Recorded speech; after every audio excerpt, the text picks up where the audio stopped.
Bonjour à tous, j'espère que vous allez bien, c'est Finwave.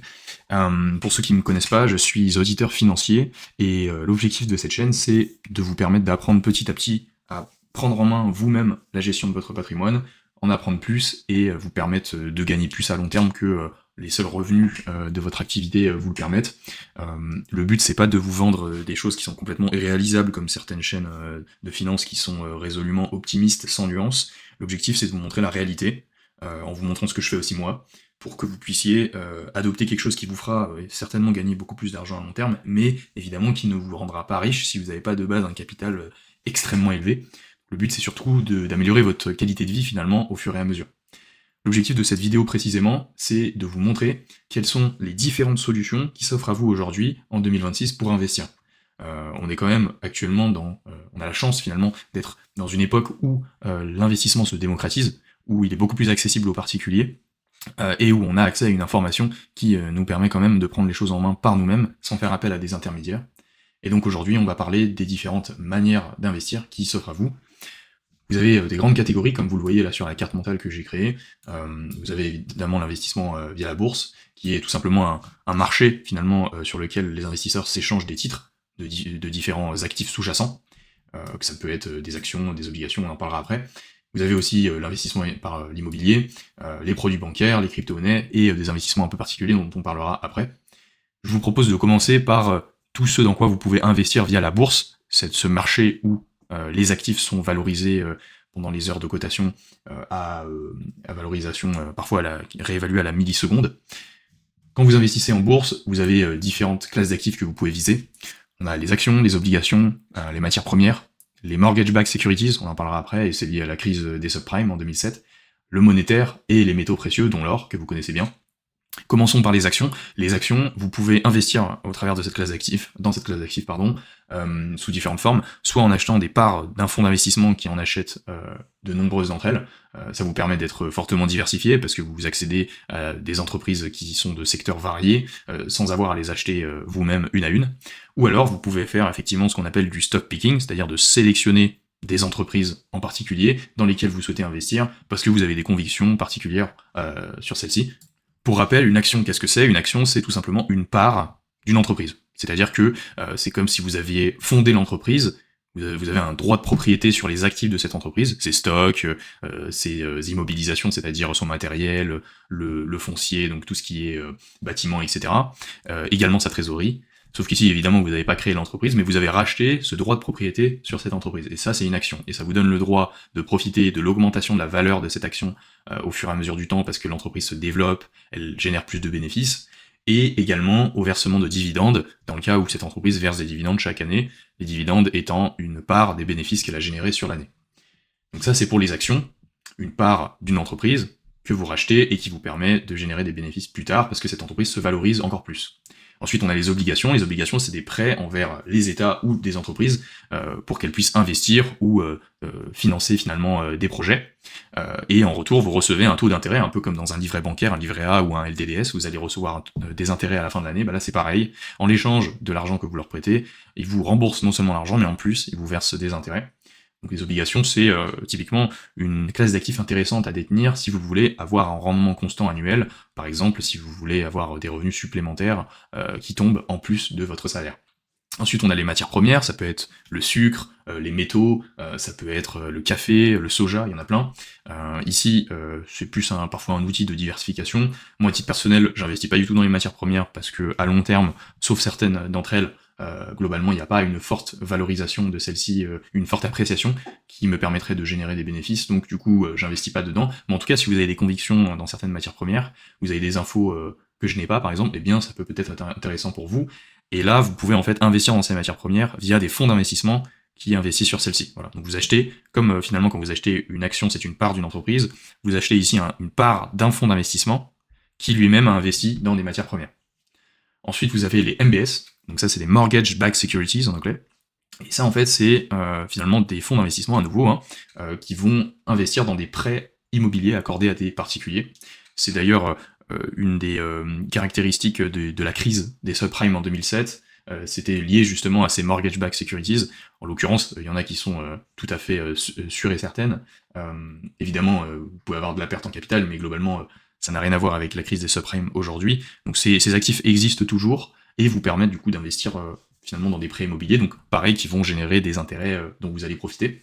Ensuite, il y a le monétaire. Alors là, ça rémunère pas beaucoup, mais c'est normal. En fait, c'est de la dette à court terme. Vous investissez dans des fonds qui investissent dans des titres de dette à court terme, donc des prêts octroyés à des institutions financières ou des entreprises à court terme. Donc le taux d'intérêt est plus faible, et c'est typiquement ce que vous pouvez retrouver parfois dans les fonds euros en assurance vie. Voilà. Donc ça, c'est pareil, un outil pour générer de la performance faible mais certaine quand vous avez un gros capital. Prendre seulement 1,5 à 2% par an, ça représente une grosse somme sur par exemple 1 million, mais c'est peu intéressant si vous avez que 10 000 euros au total à investir. Ensuite, pour terminer, on peut aussi accéder via la bourse, via le marché de la bourse, aux métaux précieux, dont l'or, toujours pareil, à travers des fonds d'investissement, dont vous pouvez acheter des parts. Et là, encore une fois, à part l'or, qui pour moi est un actif assez intéressant, puisque en période de crise, il va augmenter assez souvent sa valeur, et en période par contre de croissance économique et de période plutôt tranquille, là par contre, il ne fait quasiment pas de performance, mais du coup ça vous permet de limiter la casse quand il y a des crises financières majeures, des crises économiques, puisque lui il va performer pendant que les autres classes d'actifs, typiquement les actions, ne vont pas performer, donc ça peut être sympa effectivement d'avoir un peu d'or en portefeuille. Moi à titre personnel j'en ai, mais ça ne représente pas plus de 10% de mon patrimoine globalement. Donc voilà, vous voyez finalement que sur la bourse vous pouvez quand même vous amuser, vous avez plein de classes d'actifs différentes, j'ai essayé de vous les expliquer de manière assez succincte, mais il y a aussi plein d'autres choses dans lesquelles on peut investir, et donc maintenant, on va parler d'immobilier. Alors l'immobilier, c'est la deuxième grosse catégorie pour investir votre argent. Pour investir en immobilier particulièrement, il y a plein de véhicules différents. Le premier, c'est ce qu'on appelle les SCPI, vous avez aussi les SCI et les OPCI. Donc qu'est-ce que c'est ? C'est ce qu'on appelle la pierre papier aussi. C'est tout simplement plusieurs investisseurs, y compris vous, qui vont chercher à investir dans de l'immobilier commercial, de l'immobilier professionnel plus particulièrement. Donc ça va être par exemple des bureaux, des plateformes logistiques, des commerces, qui du coup vont être loués par des sociétés, et ces sociétés, du coup, en payant ce loyer, vont vous permettre vous de générer un rendement annuel qui est en général assez intéressant. On parle de 5 à 7, 8% de rendement par an. En tout cas, si on regarde juste les versements de loyer générés par les clients de ces biens professionnels.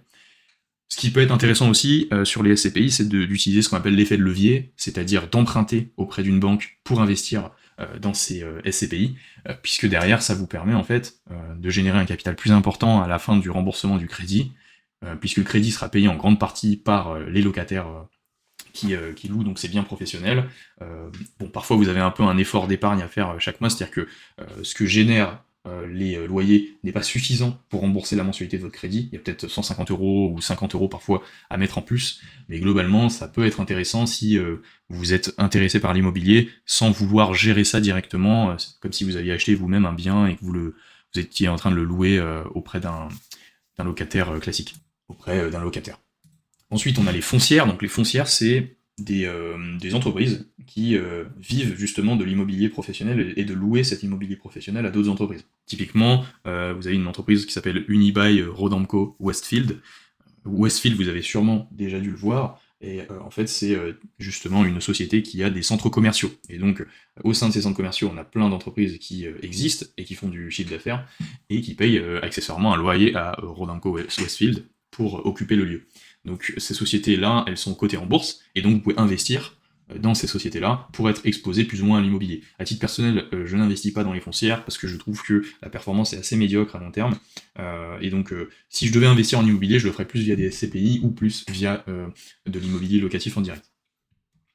La troisième option pour investir dans l'immobilier, c'est justement de faire de l'immobilier locatif. Donc typiquement, vous allez acheter un appartement par exemple, ou une maison, en empruntant de l'argent à la banque, sauf si vous avez déjà le capital, mais je pense que la plupart d'entre vous, tout comme moi, on n'a pas le capital pour acheter en cash un appartement, sauf dans quelques petites villes où effectivement c'est peu cher.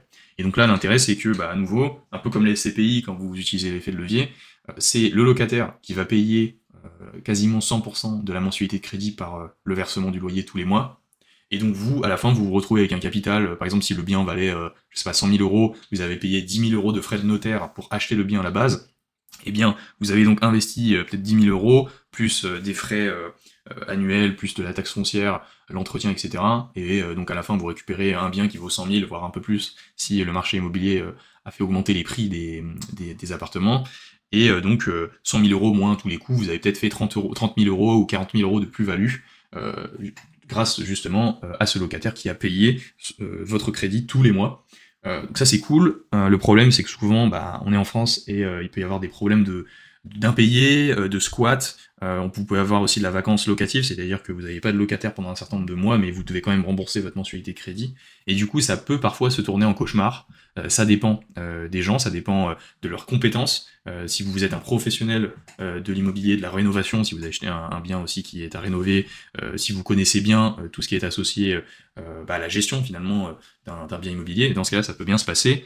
Mais même en faisant ça, on peut avoir des cas d'impayés ou de squat, et ça, on peut pas le prévoir, et ça peut coûter très cher, et donc réduire votre rentabilité. Et en plus, c'est une charge mentale en plus, et il faut en être conscient au quotidien que on doit passer des heures à s'occuper de ça. Donc c'est un choix aussi, mais ça peut être intéressant. Et enfin, vous avez l'immobilier en résidence principale. Typiquement, c'est ce que font beaucoup de Français. Ils achètent leur maison, leur appartement via un crédit auprès de la banque. Et puis, ça leur permet au moins d'épargner de manière forcée une partie de leur salaire tous les mois dans la pierre, dans l'immobilier. Le problème aujourd'hui, c'est que, par exemple, moi j'ai 24 ans, je vais clairement pas, dans les grandes agglomérations en tout cas, acheter un bien immobilier, parce que d'un point de vue financier, c'est absolument délétère.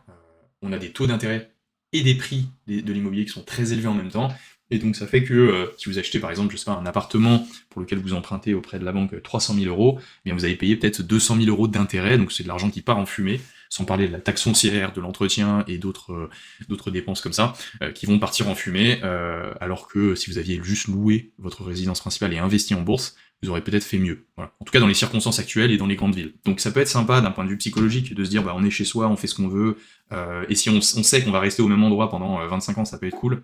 Mais si vous n'avez pas ces éléments-là en la faveur de l'achat, financièrement, c'est pas si intéressant que ça. Du coup, à titre personnel, dans la situation actuelle, je ne le ferai pas.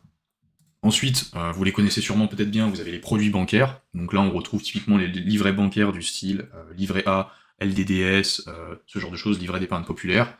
Bon, là, franchement, on bat presque l'inflation, mais on est en réalité en négatif en termes de rendement, puisque on va faire, je crois que le livret A actuellement est à 1,5%, et l'inflation est nettement supérieure, donc en réalité on perd du pouvoir d'achat en investissant dans ces livrets-là, mais par contre c'est un très bon outil pour avoir une épargne de précaution.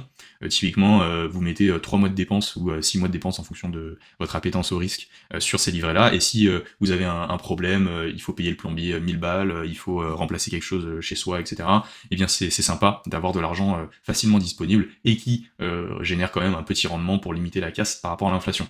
Et ensuite vous avez aussi les comptes à terme, donc les comptes à terme ce sont des comptes dans lesquels vous avez bloqué votre argent, la banque va prêter cet argent auprès d'autres personnes, en crédit conso par exemple, donc elle va prendre 6% de rendement, et elle vous rétribue 4% garantie, par contre vous pouvez pas débloquer votre argent, et du coup c'est pareil, c'est une manière d'avoir une épargne de précaution, avec un taux un peu plus intéressant que des livrets, puisque c'est bloqué, mais c'est pas non plus révolutionnaire, et vous n'allez pas à être riche avec ça à long terme. Enfin, vous avez les crypto-monnaies. Alors là, à titre personnel, je ne touche qu'au Bitcoin, ayant eu une expérience assez compliquée avec les crypto-monnaies. En fait, pour vous expliquer, j'ai commencé à me renseigner sur le sujet des finances personnelles et de la gestion de patrimoine en commençant par des investissements dans le monde des crypto-monnaies. Alors c'est pas forcément la meilleure manière d'aborder le sujet, mais en tout cas, c'est comme ça que j'ai commencé. Et en parallèle de ça, puisqu'évidemment je suis auditeur financier, j'ai fait des études en finance, donc ça m'a permis aussi de me rapprocher de ce sujet-là.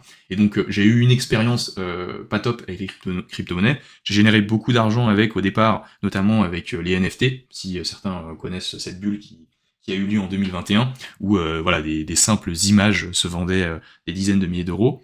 Et ayant réalisé de l'argent donc sur ces NFT et quelques crypto-monnaies, j'ai décidé de réinvestir tous ces bénéfices dans le marché crypto sur différentes crypto-monnaies, et malheureusement, j'ai eu mon premier baptême du feu de crise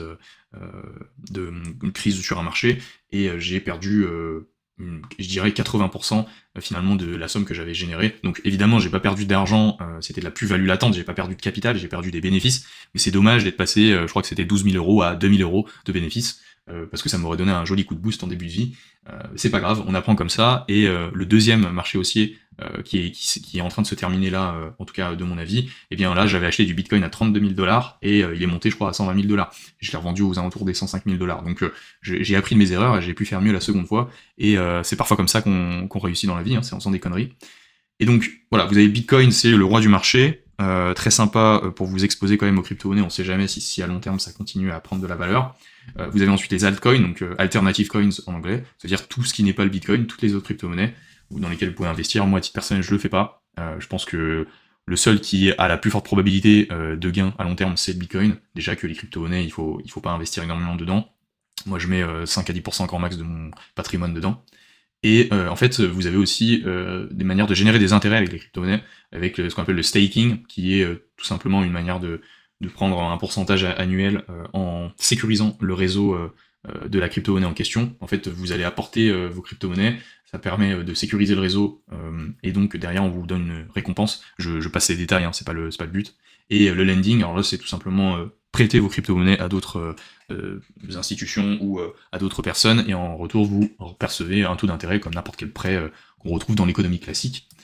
Pour terminer, vous avez une catégorie que j'ai appelée divers, où vous allez avoir des investissements un peu particuliers. Vous avez le private equity, qu'on appelle en français aussi le capital investissement. Donc ça, si je ramène à ce que je disais sur la bourse tout à l'heure, c'est pareil, en fait, vous achetez des parts d'un fonds d'investissement qui investit dans des entreprises, mais cette fois-ci qui ne sont pas cotées en bourse. Donc en fait, vous pouvez pas investir dans ces entreprises autrement que par le private equity, autrement que passer par ces fonds-là, qui eux-mêmes ont acheté, sont rentrés au capital de ces entreprises. Alors que du coup, quand vous investissez sur des actions en bourse, c'est des entreprises qui sont déjà cotées sur ce marché-là, et donc vous n'avez pas besoin de passer par un intermédiaire comme ce fonds de private equity. L'intérêt du private equity, c'est que il peut vous offrir des rendements plus élevés à long terme que la bourse classique, peut-être 10, 12, voire 14% de rendement. Le problème, c'est que la probabilité est assez faible, que les tickets d'entrée pour investir en private equity sont très élevés, et donc à titre personnel, même si j'avais beaucoup d'argent, je pense que j'investirais pas dedans, parce que je trouve que ça fait partie des éléments que je mettrais dans la catégorie des investissements qui n'apportent pas grand-chose. Franchement, c'est pas une diversification pour moi, c'est un peu trop risqué pour que ce soit diversifiant, et donc je pense que ça peut être sympa pour quelqu'un qui a beaucoup d'argent, qui veut peut-être essayer d'améliorer un tout petit peu son rendement à long terme, en mettant une petite partie là-dedans, mais à titre personnel, ça ne m'intéresse pas. Ensuite, vous avez le crowdfunding, donc là, c'est le financement de nouveaux projets, alors des projets divers et variés, vous avez même du crowdfunding en immobilier, et là, c'est vraiment très risqué. Vous investissez via des plateformes, qui sont des intermédiaires, et là, bah, franchement, en fonction de ce que vous allez choisir, en fonction du projet ou du bien que vous allez choisir, eh bien, vous pouvez avoir des résultats très différents. Voilà, moi j'y ai pas touché, et je compte pas y toucher non plus. Ensuite, vous avez les club deals, donc là, c'est un groupement d'investisseurs, auquel vous faites donc partie si vous investissez via ces club deals, qui vont investir dans un projet spécifique. Par exemple, je sais pas, un club vacances qui a besoin d'un financement en urgence. Il y a une institution qui va émettre une obligation, comme on en parlait tout à l'heure, pour prêter en fait à cette société. Et vous allez acheter une partie de ces obligations-là, et vous allez récupérer un rendement annuel assez intéressant, mais en une seule fois. Ça, c'est vraiment réservé assez souvent aussi à des personnes peut-être un peu plus fortunées, parce que le ticket d'entrée est élevé, et à titre personnel, même si j'avais un capital plus élevé, je pense pas que j'y toucherais. C'est vraiment de la pure diversification, mais à la marge, quoi. Le gain en fait apporté par cette opération est pas si intéressant que ça, au vu de ce que vous pourriez avoir ailleurs, sans trop vous prendre la tête. Et enfin, vous avez les produits structurés, donc ça c'est le produit très apprécié par la plupart des conseillers en gestion de patrimoine qui souhaitent vous vendre ça, ou par les banques parfois aussi. Les produits structurés, c'est vraiment pas ce que j'affectionne. Des produits très complexes à comprendre, qui vous garantissent un certain rendement à échéance, mais il y a quand même une probabilité que ce rendement ne soit pas atteint. C'est bloqué, c'est bourré de frais. C'est pour ça d'ailleurs que les CGP et les banques vous les proposent, c'est parce que tout simplement ça leur rapporte beaucoup quoi qu'il arrive, et vous par contre vous portez le risque, et ce quoi qu'il arrive vous l'avez pas, et si ça se passe mal, ça se passe très mal. Donc ça aussi je vous conseillerais en tout cas d'éviter. Bon, évidemment, je suis pas du conseil en investissement, mais en tout cas, à titre personnel, je peux vous dire que je ne le fais pas, et que je n'y toucherai jamais, à fuir comme la peste. Voilà, donc je vous ai fait un peu un panorama de tout ce dans quoi vous pouvez investir. Je suis désolé, j'ai essayé d'être le plus concis possible, mais le but, vous voyez, c'est d'être naturel aussi sur cette chaîne. Je veux pas vous vendre du rêve, je veux vous montrer ce qui existe vraiment, et le but, c'est de vous emmener finalement dans ce voyage que j'ai entrepris, qui est la gestion de mes finances personnelles. Je gère aussi l'argent de mes parents maintenant, puisque je me suis rendu compte que les banques s'étaient mal occupées de leur patrimoine, donc j'ai repris ça étant un connaisseur maintenant sur le sujet. Et donc voilà, le but de cette chaîne, c'est vraiment pas de vous vendre du rêve, je veux vous montrer ce qui est possible à tous les budgets, puisqu'aujourd'hui on a cette grande chance, comme je l'ai expliqué, d'être dans une époque où on peut accéder à ça par soi-même, sans faire appel à des intermédiaires. Voilà, j'espère que cette vidéo vous aura plu, et puis je vous dis à la prochaine, ciao.